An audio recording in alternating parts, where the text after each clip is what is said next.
that suicide is a leading cause of death in the United States. Shocking, right? You would think it would be like, car accidents or diabetes or just freak accidents, but it's not. Suicide is one of the leading causes. That's really serious. I'm here, my name is Peyton, and I'm here to provide information and insight to suicide prevention.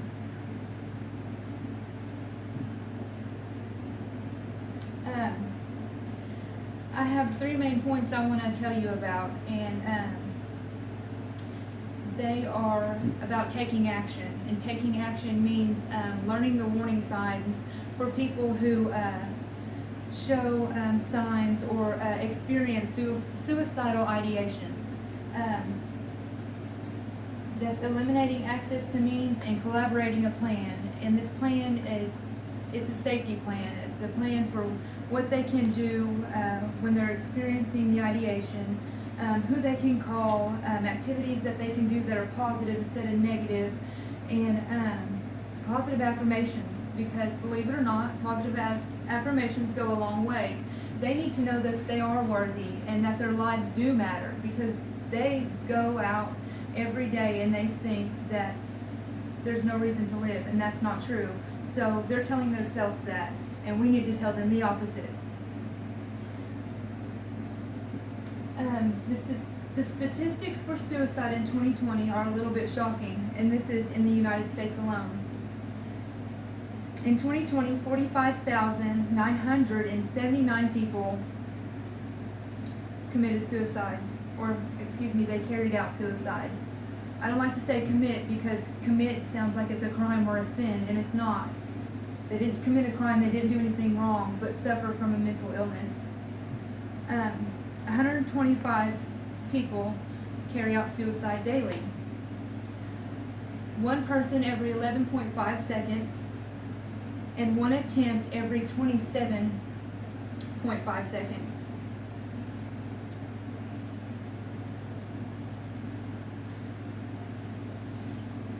The warning signs for suicide include anxiety, agitation, sleeplessness, hallucinations, whether that be auditory or visual hallucinations, any kind of mental disorder, personality, mood, bipolar disorder, those can be warning signs. Not always, but often, because people that experience this are more likely to commit or to carry out than somebody who does not.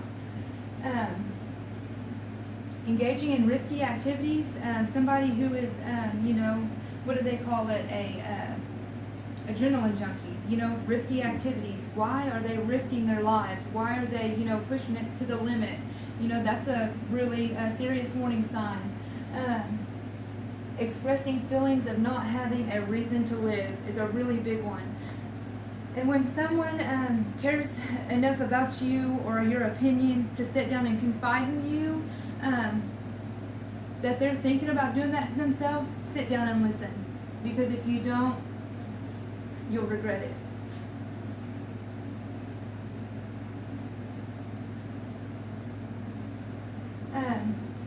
Another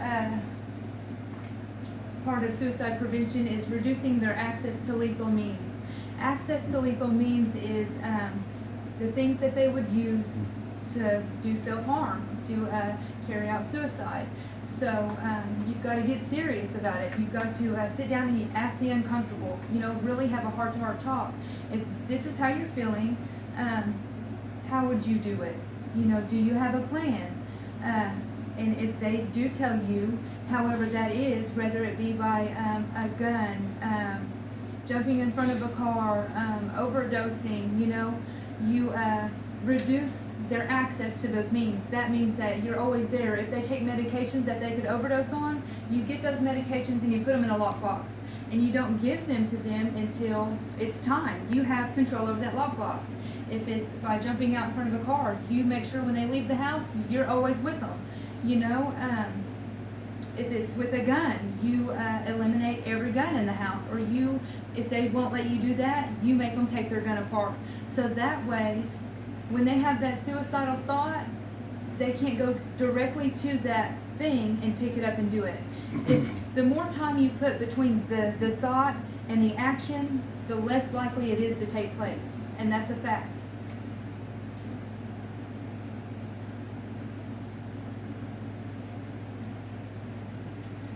The last preventative action is collaborating the plan.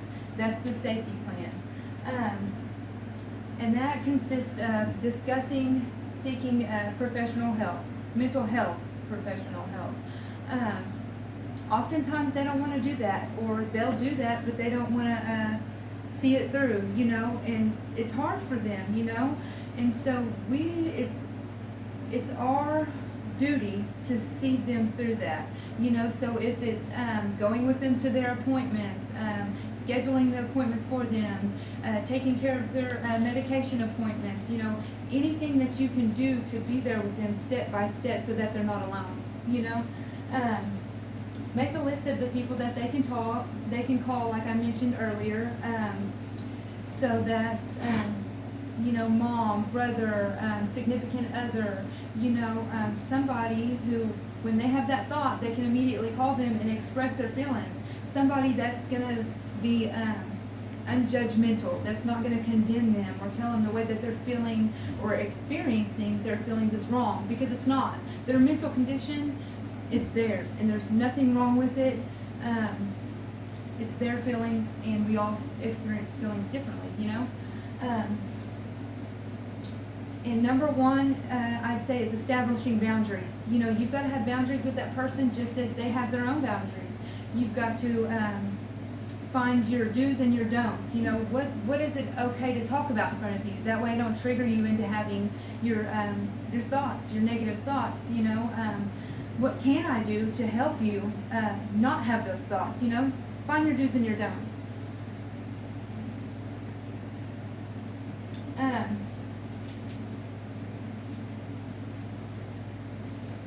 This is my conclusion in this speech.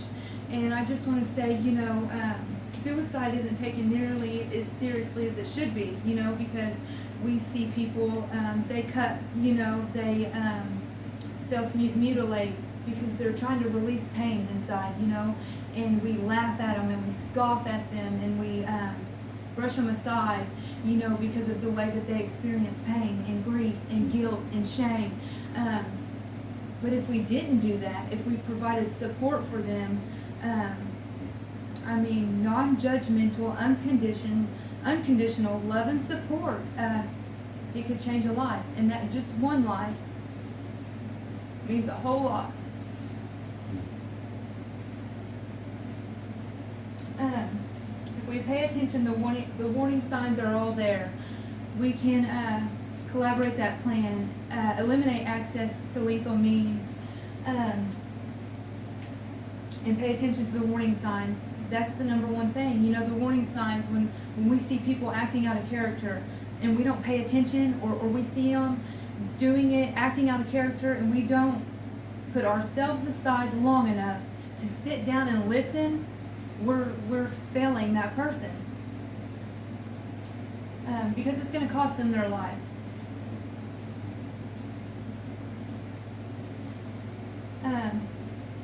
I want to wrap it up with this, and it's a quote by Albert Camus, and it's, but in the end, one needs more than courage to live. They need more courage to live than to kill themselves. And so that means, you know, it's going to take a lot more for them to see tomorrow and live another day in pain than it is for them to kill themselves. And that's a really sad thought, you know? Thank you.